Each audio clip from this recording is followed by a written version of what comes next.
Hi everyone, this is Krista Moore with K Coaching, and thank you for being here today for the Krista Moore Talk Show.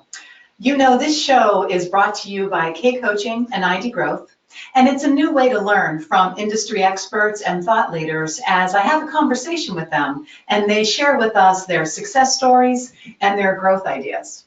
So today, I'd like to welcome a special guest, Alan Hoffler. And I've known Alan for some years, and I've wanted him to be a guest for a long time. He's known as a communication expert. He's the executive director and chief trainer of his company, Millswick Communications. So I'd like a warm welcome for Alan. Alan, are you there today? Can we see you? I'm here. Hi. Good to see you. Likewise, great to be here. And Alan is in the Raleigh area. We should have had you come into the studio and torture you a little bit by physically being here in the studio instead of... That would have been fun. That's all right. There's that travel time, right? And actually, we're talking about productivity today, so we need to make sure we're being productive in our work. I started studying my travel time. I spend over an hour and a half a day in my car, and I work out of my house, which just doesn't seem possible that I spend that much time in the car. And that was one of the reasons why we have home offices, right? To avoid that travel time. That's right. I'd love for you to give a quick kind of brief introduction, but about yourself so that our audience can get to know a little bit about your credentials and experience and who Alan is. Oh, I'm still trying to find that out. I had a big birthday this year. But I'm like everybody else. I'm busy. I try to run my own business, and work with my clients, and be a parent, and be a community participant. And I started out teaching. Ended up in corporate America for 13 years in computer science, and then started my own company 10 years ago, 2 weeks ago. We just celebrated a big anniversary for that. I feel very blessed to do what I love to do, meet wonderful people such as yourself, trying to make them better communicators. Sounds great. And I know that when we first met, I think it was when we both were members of Born Toastmasters, and that must be 15 years ago, maybe? Oh, it can't be that long. Yeah, well, maybe. The 13, because it was right after I started my business. I remember joining Born, and it was a great group of Toastmasters that actually all striving for the same thing, improving our communications, right? That's exactly it. One of the things that we spoke about that really intrigued me was some of the research and studying and education and understanding that you have about the changes that have taken place in the workplace, and how, with the onset of a lot of new technology and supposed things that are supposed to make us more efficient, actually are making us more unproductive. So I wanted to talk about that today and kind of dive into some tips or techniques that you can provide the group today. So why don't you tell me a little bit about maybe the history of this workflow and communication changes that have caused this sense of being unproductive. I like how you use the air quotes on supposedly make us more productive. Yeah, I'm of the age where I kind of came in right at the onset of technology. I was in grad school when we had email accounts before there was an internet. I was in middle school when we had computers in the classroom, and everybody promised that there was going to be more productivity, the paperless office. There was all these promises. I ran across a study that just fascinated me that in 1965, a Senate subcommittee talking about the American worker had predicted that by 2000, the American worker would be down to 14 hours a week as a work week and would have 7 weeks of vacation on average across the board, and that the biggest problem that would face the American worker is what to do with their idle time. Which shocked me, of course, because we've always known that Congress was just maybe a little bit out of touch, but that just was an eye-opener to me that a lot has changed in the last 30 years, certainly, but even in the last 15. And some of these promises just haven't materialized. That we found a way to use all these great tools, but it's not making us more productive. Yeah, oh my gosh, and I love that story, and I wish we could find that little video clip of that Senate conference that shared those predictions, because that's pretty funny.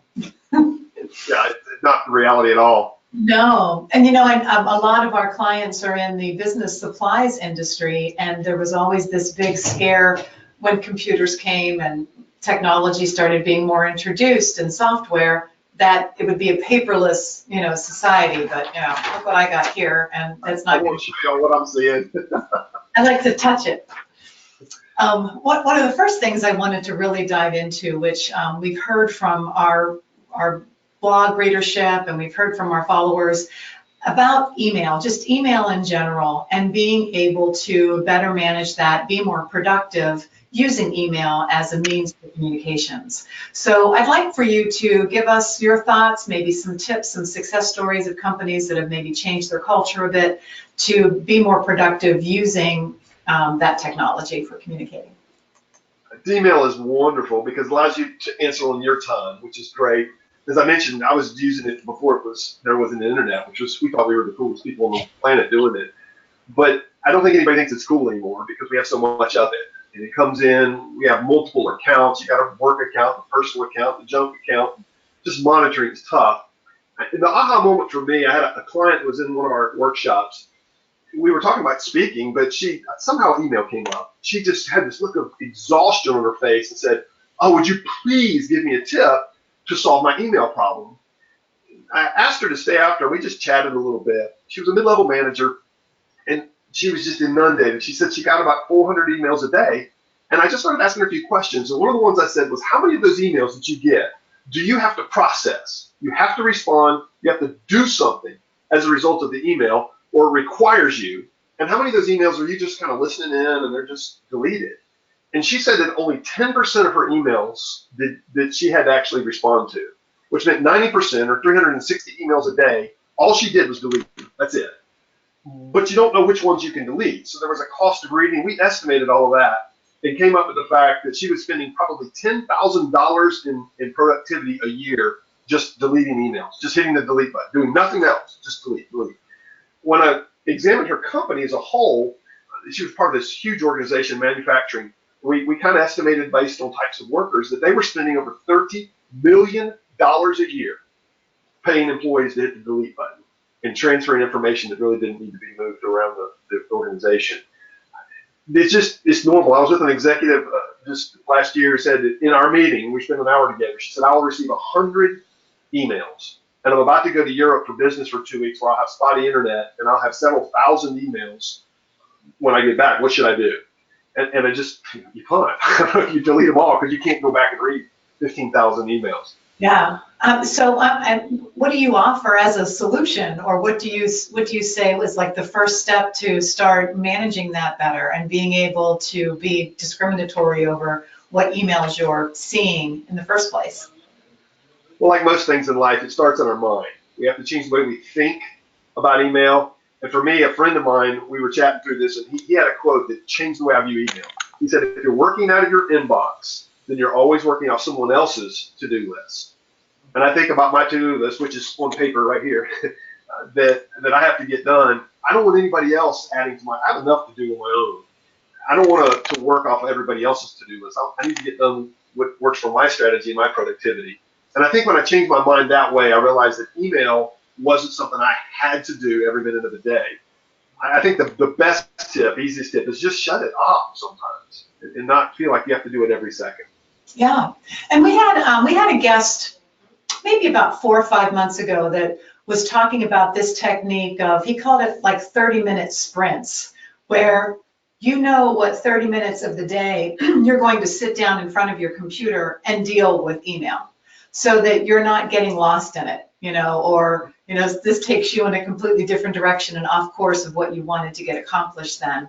But that when your 30 minutes are, maybe it's once in the morning and once in the afternoon, which seems like a dream, but sitting down and being able to put a little alarm clock on and just say, okay, I'm going to address my email. And if your coworkers and your customers or clients or friends know that, hey, I check email twice a day, and just really clearly setting that expectation, because I think we've gotten ourselves into this like immediate response mentality that, gosh, if I'm on email, why don't they respond right back to me? It's not instant message. So any thoughts there in terms of some direction that we could give for just putting some boundaries around email in general? I like the tone of what you said is really we have to train others to work the way will be more productive for us and for the organization. There is this sort of expectation. I have a friend of mine that works. He said his boss is single and stays up late in the night. He's kind of an early bird, and his boss will send him an email at 11:30 at night, and then text him 3 minutes later to see if he got Well, why are we trusting email if you're going to just bother to text me to see if I got your email? Yeah, at 11:30 at night. Well, I think that my everyone here is probably laughing right now because I'm notorious for late night emails or early morning emails, and then when they get in, they're like email boxes blown up because that's when I have my thoughts together. I did want to mention something on the show about something that our company implemented that we got advice from someone on that really has worked for us. So I wanted to share that. We use Basecamp, which is a project management tool, and there's free versions and there's paid versions. But one thing that we've attempted to do, and I'm feeling like we're doing pretty good with it, is we've decided that all internal communications goes through Basecamp. That email should be external from customers, clients, or junk or whatever comes through. And sure, we're going to respond through email and copy someone in the company that needs to know about this communication. But internal communications around projects or to-dos or calendars or schedules, it's all in B3. And it's taken my email box down considerably. So that has worked for us. You're training a culture, and most of what we see, the problems in these businesses is that we have cultures, which is just a set of unwritten rules that everybody abides by. And the culture of our society has become instant communication, which is wonderful to think I can pick up the phone and call anybody in the world. But these emails, if they're going back and forth, I sort of have a rule that if I've sent 2 emails, then it's probably time to pick up the phone. It's a lost start. Well, and on that, on the culture thing, it's a good point. So maybe a takeaway for a lot of the people that are joining us today is set those guidelines and boundaries and rules and create that culture and what that level of expectation is, right? I mean, just simple things you can do, like, but the CC should be for somebody that, yeah, you need to know about it, but you don't have to do anything. So you can read this in those 30-minute spots. You don't have to do it right now if your name's in the CC, or you can. I like leading with an opt-out. There's a lot of emails that we get that are list emails. It goes with the whole company. But it might be, if you have a corporate credit card, you need to read the terms of service. Well, if I don't have a corporate credit card, you just wasted my time. So give them an if opt-out up at the top. So this may not apply to you. And then I don't have to read 1,000 words to decide the email was worth it. That just reminded me of something. One of our clients has established a system where they color code them, and I'm not sure they actually come through as a color, but they're putting green, red, yellow in the subject line, and that's helping their employees that are all over the U.S. working remotely to pay attention to what's important and kind of giving them that in the subject line, which is, I thought was kind of cool. Yeah, whatever works. I don't think there's any one right answer. Everybody goes, oh, I did this and it's great. We write a blog post to get 1,000 hits or something. But it is personal because it's directly to me. And I think we have to be able to make it work for us. Yeah, the one thing that I've also strived to do is to keep my emails under 20, which is really, really difficult. And sometimes it gets totally out of control if I'm on vacation or out of the office for an extended period. But one thing that I did learn along the way that has worked for me as well is when you open up that email, do something with it. Like respond, delete, or save. But just do something with it because you already took the time to open it up.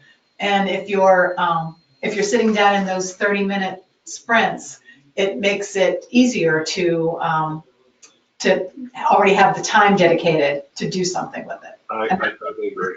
Building up. Yeah. So let's move on to another unproductive kind of time waster, and this would probably go in number 2 slot, and that would be unproductive meetings. And I put that in with unproductive communications, whether those meetings are web meetings or in-person meetings. So give us your thoughts on that. Yeah, I might move them to number 1 simply because it wastes everybody's time at the same time. Because I got to be there. And for me, I started out as a high school teacher, and I remember the first week it was department meetings, faculty meetings, and I was 22, I was young. I walked out of those, and my first thought, I can remember it like it was yesterday, was that was the biggest waste of time in the world. I didn't need to be there. There was no information given to me that I couldn't have read from the man's handbook. And then years later, I got to corporate America. My first day on the job, we had our faculty staff meeting.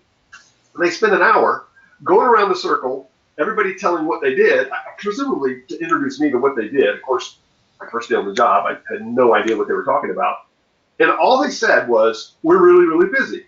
And that's the sum of what the hour took. And I remember thinking, if everybody's so busy, why do we just all waste an hour talking about how busy we are?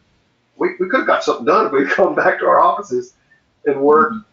And as I've spent a lot more time in corporate, just recognize how many hundreds of thousands of hours are spent at companies every year for very marginal results. And again, it's just unproductive. It's a waste, can I say that, waste of time many times to have meetings that just don't have any outcomes. So what are some guidelines that you would offer your clients on ways to make those meetings more productive? And maybe you can share that with us. Yeah, I think, again, it's culture. We have to train people to say, this is not how we're going to operate. I think every employee ought to have the right to ask the question, why do I have to be there? And if the meeting organizer can't say, because you need to fill in the blank, and there needs to be a verb at the end of that, not just sit and listen, then they can say, my time's better spent elsewhere. Call me if you need me, but I'm going to go get some real work done. And for me, there's a little semantic difference that a lot of people go, oh, the same thing, I don't know what the big deal is to stop talking about agendas and to change instead to objectives. An agenda, best I can understand it, is we promise to talk about some stuff. And all it takes is people who are interested or an extrovert or a know-it-all in the room, and you'll always find something to talk about. Mm-hmm. But objective is something that can be checked off and completed. And then when I'm done my objective, for instance, a good reason to get a group of people together is to make a decision. So we can open the meeting by saying, what do you need to know to make a decision? And if nobody has any lack of knowledge, then we can jump right in, take a vote, or let the executive make the decision. And that meeting might last 90 seconds. I'm going to share too, and you might be aware of this, and we've talked about it on other shows, is the entrepreneur's operating system and the way that they have a level 10 meeting. And it is an agenda, but the agenda is primarily about accountability. And everybody's showing up knowing what their accountability is to the meeting. And then it's the majority of the time is spent on issue resolution and not just talking for the sake of talking. I mean, they're actually getting something done. So it's like a combination of objective and agenda that you described. The level 10 is an interesting piece to it because at the end of the meeting, everyone has to score that meeting on a scale of 1 to 10. And if you score it 7 or below, you have to explain why you scored it a 7 or below. But the person who's facilitating the meeting or who's owning the meeting is getting feedback and taking notes and really is striving for a productive meeting, a level 10 meeting. And when it's not, they hear from the group. And I really like that idea. And I've seen these level 10 meetings work really well. But notice you had outcomes. And the other thing that seems to be a lost art is preparation. Is that I go into the meeting with an accountability. Now we just show up and I'll log in and get the agenda. We don't read, we don't study, we don't prepare ahead of time to participate and offer anything productive in the meetings. We just show up. Yeah. Do you have any thoughts on sales meetings? I do, and salespeople probably won't like them, but I think the weekly update is almost a waste of time because the manager, the sales manager, should know what their people are doing. That should be shared with him or her directly because they're responsible for that. But I don't know that I need to hear, if I'm a fellow salesperson, I don't need to hear what you're planning to call and do. I would spend a sales meeting, typically, traditionally on Monday mornings, going through something that's going to make me a better salesperson. My favorite one is, what is the toughest question you received last week? Maybe it's an objective. And then as a group, we could brainstorm, how would we want to meet that objective? And now as a salesperson, I'm armed with something better to make me a better salesperson, better to go into my clients and meet their needs, rather than, well, Freddie's going to make 16 calls and Susie's going to make 13, and old John over there has been kind of behind, and he probably get fired if he doesn't step it up, and we're all chasing Carl because he's always number one. But give me something I can do to make me better in sales. Yeah, that's a great point. And I think too, sharing success stories works if you have takeaways and you're able to kind of do some scenarios. Like if that was you and this was your situation, how would you handle it? Or what could you incorporate into the close or into the sales process to make it more effective? So it's kind of experience sharing rather than just like I think the accountability needs to be there, but you're right, when it's just kind of like a report in on the numbers, sometimes that should be done one-on-one opposed to a team meeting and wasting everybody else's time. Yeah, I agree. Yeah. What would you say another time waster is for the business world with modern communications? I think documents in general. We push documents back and forth and chase to get the updated version. And the particular document that is sort of my pet peeve is PowerPoint, because it was never intended to be a document. It was intended to be a projected sort of accompaniment to a message. And I find that people are allowing PowerPoint to be a digital copy of their message when it should have been them giving the message. The PowerPoint was just helping them. I spoke at the conference yesterday, and are your slides going to be available? I mean, the slides I use are absolutely useless to anybody that wasn't there, because they're designed to help you there focus in on what the message really is. I provide handouts, which are helpful next day, next hour, but sending people PowerPoint slides to me is just not really productive. It's Yeah, it wasn't designed to be. I would think that comes from the original PowerPoints that had lots of content on each slide, right? So it was like all the notes thrown up there, opposed to today's PowerPoints that are more of imagery, sending a strong message. Yeah, I agree. But what would you suggest on the PowerPoint messaging, or what's a better way to do PowerPoints if you're not going to go down that traditional path of that type of presentation? Again, I'm a little hardcore, but when I'm working with a client, I'll tell them we're going to make PowerPoints last. We're not even going to open the program until you tell me every single word that you intend to say and have your entire message nailed. And then we'll ask the question, what's the point we're trying to make? How does the visual make it better? And then we can add in our slides, but we're going to do that last, not create my message or my talk in PowerPoint. I had a guy who was one-on-one meeting, and he said, well, I threw together some PowerPoints for our meeting. And I'm thinking, it's me and you. Just look at me and let's talk. There's really no reason for you to put up slides. It's just us. Yeah. I can ask a question anytime, but he had spent time to prepare it, and that's the culture. I know his business. That's their culture. They make a slide for everything. Yeah. I know that when we have our little team meetings here, we have a big whiteboard like you have behind you, like a whole wall that's a writing board. And when they see me up there with the marker, that's when I'm kind of going crazy. But that's kind of our method for having a visual along with the meeting, so that maybe it's more my issue where I feel like I need to write it down to get it out. What about like flip charts or just different other methods? Maybe in a meeting, surveys, getting engagement with the crowd. I mean, what are some of the new things you're seeing? Well, there's a lot of people want to do all this cool technology, voting systems and all that when we're speaking at a conference. And I have to again ask, what's the purpose of it? I'm a huge fan of analog devices, whiteboards, flip charts. It's tactile. It also stops the presenter, or facilitator is probably a better word, and allows other people to speak. And this circles back to meetings, is that in meetings, the statistic I heard today, 85% of the talking at meetings is done by less than 30% of the people in the meeting. So it was some crazy statistic that really was shocking. But as I thought about it more, that's true. And I think the analog note-taking causes us to slow down and get the other voices a chance to speak. So that's sort of twofold there, but yeah, I'm old school too. I like the analog. Yeah. You were talking about documents in general. Any advice or tips for managing all of these documents or the paperwork that we are shuffling? Yes, if it's not paper, because if there's one copy of paper, we can mark it up. But unfortunately, we print multiple copies. But I'm becoming a bigger fan, and I resisted it because I'm old school. But the shared documents, Google Docs, is sort of spearheading the way here, where everybody's chiming in on the same document, and that way there's only one version.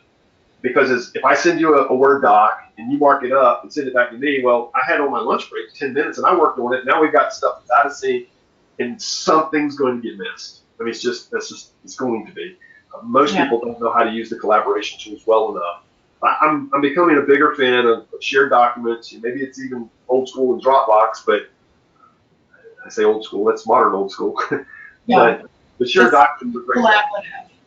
Yeah, that everyone's working from the same document, the original one and know that it's the original one. Yeah, we struggle with that for sure. I mean, we end up putting the dates on the file, and so we know what is the latest date, but, that's even kind of chaotic. We've got the same system, and all the files are ordered with the dates up front, so they automatically sort by the latest ones. I can see it immediately. Yeah. One of the methods that I've kind of resorted to for myself is I have lots of composition notebooks. And this notebook's for the Krista Moore Show, this one's for your 10-year-old self, this one's for training. So whenever I'm going to go to a meeting or I'm going to go into a conference, I grab the appropriate folder, which is really a composition book. And that works for me. But my question is more about how do I make that, if you have any thoughts on how to make my note-taking more electronic so I don't have this stuff all over the place. Is there any solution for that? Well, let me go ask my 17-year-old, because I was just giggling here to myself that I'm old school and I struggle with that myself. I saw a guy yesterday at the conference I was at had this digital ink notepad. He was taking notes with a pen on, I don't know what it was, but it was going straight to the cloud as soon as he wrote it down. There's stuff out there. I'm going to have to probably say I'm not the consultant for that, the high-tech world, because I'm unfortunately probably living in the past. I got my pen. Yeah, I like my pen, and I think everybody on the line is happy that you are using your pen. We have a lot of office products companies that are listening to this. Oh, good. I don't want to be the dinosaur. I just was reading something about a Microsoft product called OneNote, and I made a note to research it, and I, just looked at it a little bit. But it's similar to like Eventbrite, which is a collaborative tool. Never know problem. With OneNote, I think, OneNote. Because it's a Microsoft product that integrates into Outlook, and if I were to take all my notepads and actually have them in there digitally, I could email my notepad to somebody else in the company, and is also a great sort and find feature. And you can tag things. So let's say I go to a conference and I have my notebook and I'm writing down all this great words of wisdom and these quotes and all this stuff. Well, when it comes time to needing that, I'm like shuffling through my books trying to figure out which notebook I used. Yeah. And I'm personally looking for a solution to get a little bit more digital on the note-taking. OneNote is quite impressive, and you can even take pictures with your phone of a piece of paper. There are ways it can scan in if your handwriting is good enough, that's where I would fail. It can transmit that or convert it to text. It's amazing. I've used Evernote, which is much more simple. That's the one I was thinking of, Evernote. Yeah, and it's much more simple, but I put all my notes of where stuff is, the filters for my house and the code for my car and my numbers for my frequent flyer miles. So when they get to the hotel, it's all there and it's searchable. It's really fast. I do like it. It's just I have all the paper, and converting it's the problem. And now that I have tens of thousands Evernote, converting it to OneNote, I researched that. You kind of got to know going in, but it does simplify your life when you get it all on the web like that. I think that's the next step for me, anyhow. I'm working with you. Is there anything else you want to add, or maybe 1, 2, 3 easy tips that our audience can put into play pretty quickly when it comes to being more productive and kind of dealing with some of the technology that gets in our way? Circling back to our study that the Senate did, the McKinsey group did a study in 2012 where they found out that the average American worker works on what they were hired to do right at 39% of the time, which is amazingly 2 days a week, which is exactly what the Senate said it would be. And instead, they found that they're spending 2 days a week in email, a day a week in meetings, and some extra time just processing info. And I think my tip would be simply to make a change. And probably the easiest change to try, because it's going to be hard for a lot of your listeners, I'm sure, is to shut the email off. Turn the notifications off, take the client down, put the phone out of arm's reach, and just leave it be for some period of time. Maybe it's an hour, maybe it's a half a day, maybe it's a whole day. But the goal is to get things done. We've got a list. I don't think anybody's searching for things to add to a list. Yeah. But the goal is to try something different so that we can become more productive. Yeah. And it's about creating those habits, right? Yes. It becomes much easier. Well, I wanted to share with the audience some contact information on yourself in case someone wants to reach out with you, has any questions. Also, I want to give you a plug to Alan, because I have used you before to help with PowerPoint presentations, and I actually had you here in the office as a speech coach helping with a speech that I gave at the beginning of the year. So you're quite gifted in that area, and if anyone's looking to pull something like that together, I would recommend you for sure. So we're going to share the contact information. It should be up there on the screen. Any best way to get a hold of you? I'm tempted to say email. I respond to them all. Maybe not within 15 seconds, but I do respond to everything that comes my way. Yeah, sounds great. Well, I just want to thank you again, Alan, for your time today. And I'm sure that there were some great ideas and tips that our audience is able to take away and make some changes that is going to help them feel more productive. So thanks a lot. Thanks for having me. Ciao, always fun being with you. Take care. So I want to thank you for joining us, and also make sure that you mark your calendar for June 20th for the next live Krista Moore show. I'm going to be interviewing Nicole Greer, and she's the owner of Vibrant Coaching, and she has this great leadership model that she'll be sharing with us that has a lot to do with strategy and success and just smarts. So I'm looking forward to you meeting her as well. In the meantime, please go to the Krista Moore Talk Show website page, and you can listen to past recorded sessions. And also, we're doing a lot more Facebook Live on the Krista Moore Show Facebook page. So we're here to help you, and we care about you, and we care about your success. Until next month, take care.